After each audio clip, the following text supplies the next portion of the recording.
xanh nồng nữa điên là dù cái nhồi lò hành chí tật ta đấy tôi nhiều là nông này tiến nông kia đấy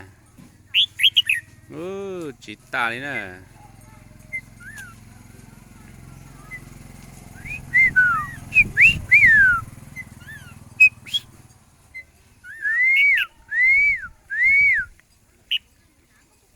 chim nhá, chim chào mào nhá,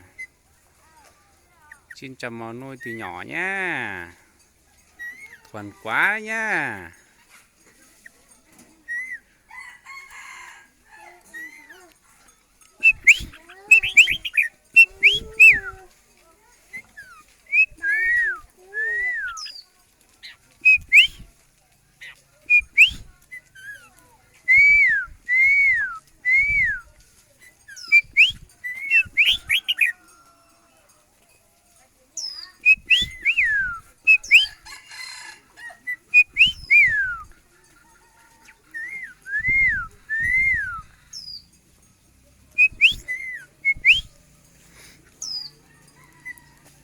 Tụi nó chỉ là ta đó